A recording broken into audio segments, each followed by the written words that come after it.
Hello everyone, welcome back. Today we've got a brief talk on some of the major MRI brain sequences that are useful to neurologists and might be useful to you on your rotation if you're a medical student just starting something like that.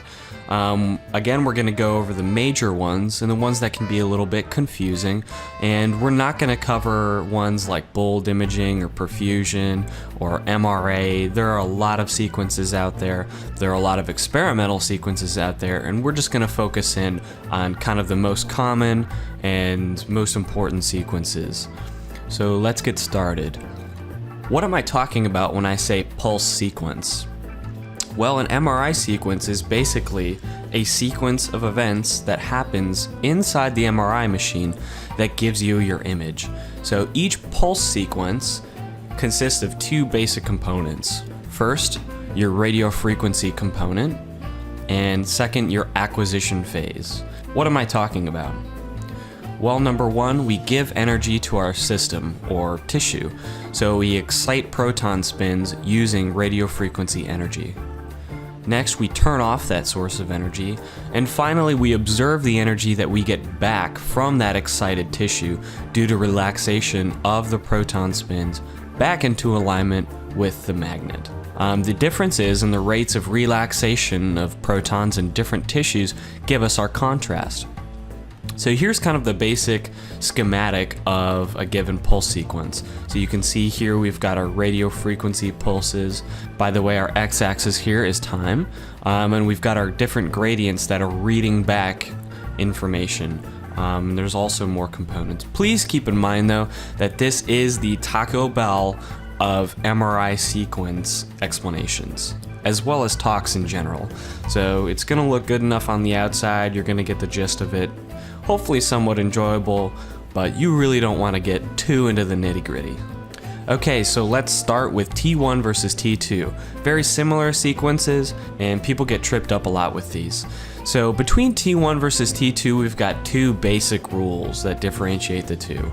Number one, within a given sequence, so take T1 for example, water and fat are opposite signal intensities. Number two, between sequences, T1 versus T2, a given substance, take fat for example, will have opposite signal intensities. This will make sense in a minute. And let's start with T1. Here's our T1 image.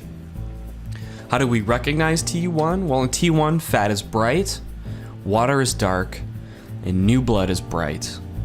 And this is useful for anatomic details.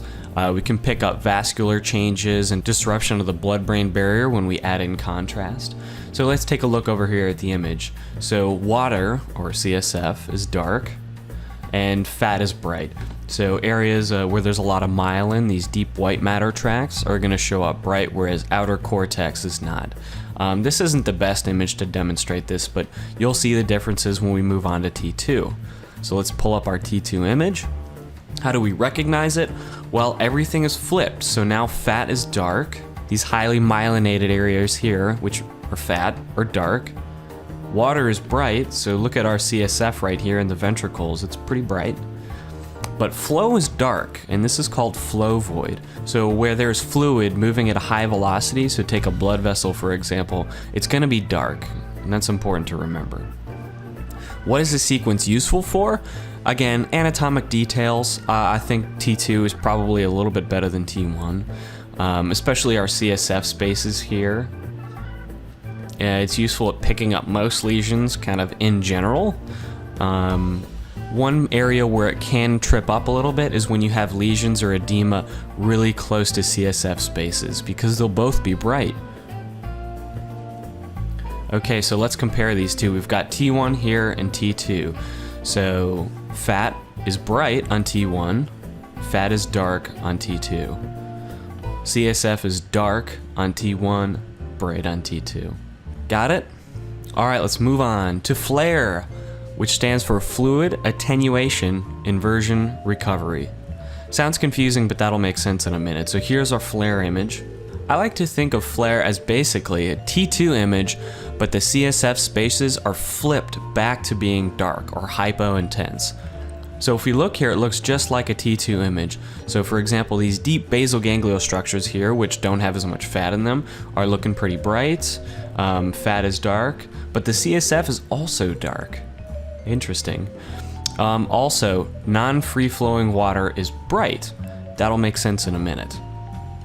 Fat is dark, already went through that. So what is this useful for? Same as T2, but it does a better job of delineating lesions near the ventricles. Because edema would be bright, but in flare, the CSF is going to be dark because it's free-flowing, whereas edema is not going to be free-flowing. And it can really do a good job of gray-white differentiation. Just look at the putamen and the head of the caudate. They really stand out. And let's compare this to a T2 image. So again, it looks just like the T2 image, except that the ventricles or the CSF spaces are inverted. Okay, so here's an example of where flare can do a better job of delineating lesions near the ventricle. So we've got our T2 image here. We've got something causing edema, and it comes right up against the ventricle here, and it's really tough to tell whether or not this is the ventricle, or is it completely obliterated due to the edema. It's really hard to tell. But if we compare to flare, we can see nice delineation here between the area of edema and the actual ventricle. Moving on to GRE, or gradient echo, you'll also hear about this referred to as susceptibility weighted imaging, or T2 star. And technically these are different sequences, but for the purposes of our talk, we're just going to consider them all as one. So here's our GRE image, and how do we recognize it? Metals are dark, so things like blood, calcium, other types of metals are going to show up on GRE. And what do I mean by other metals? Well, there have been cases, for example, of Wilson's disease where we actually can pick up on the copper deposition in the brain. What is this useful for? Early hemorrhage. Not many sequences can pick up on early hemorrhage. This one can. Old hemorrhage. So old hemorrhage secondary to deposition of hemosiderin. So let's pull up another image here to compare. And just by looking at it and what we've been talking about, can you tell what sequence this is? So we've got myelin here, which is bright, that's fat. CSF is dark, so it's gotta be T1. Okay, so let's compare. Here you can see we've got an area that looks sort of edematous, but we're not really sure why. But if we compare to GRE, we can see quite clearly that this is an early hemorrhage, and that's why this sequence is so important. Moving on to DWI, or a stroke service's favorite sequence. DWI stands for diffusion weighted imaging. More on that later and what ADC means. DWI is hugely important because it is the only sequence that can pick up on early ischemia due to an ischemic stroke. Another very important thing about DWI is it's a sequence that can be performed very, very quickly, whereas many other MRI sequences can be quite slow. So how do we recognize it? Fluid restriction is bright, which stands for cytotoxic edema. So right here we have some bright signal. And what do I mean when we're talking about fluid restriction and diffusion? Well, DWI is basically measuring the Brownian motion of water molecules, and it's helpful to think of only the water molecules in the extracellular space.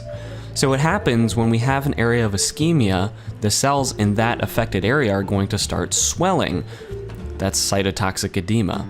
And what happens because of the swelling, the extracellular space starts to shrink, and that gives our theoretical water molecules diffusing around in that space less space to move around. And so we would say they're restricted.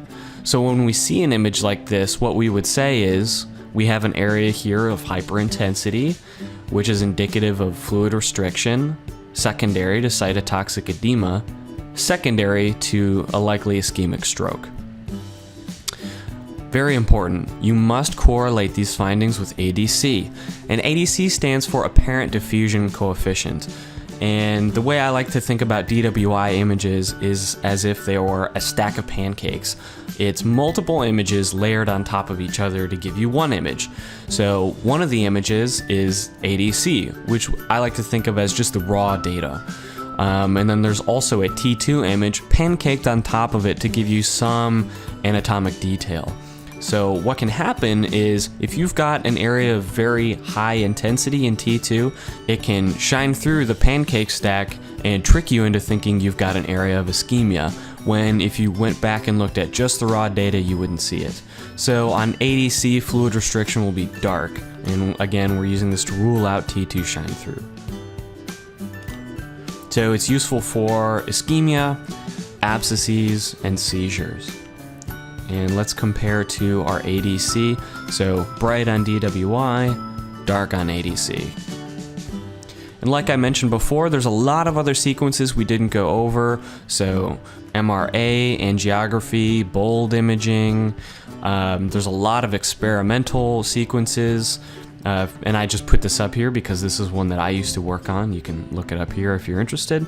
But I hope this talk was somewhat helpful to you, and I hope you have a fantastic day.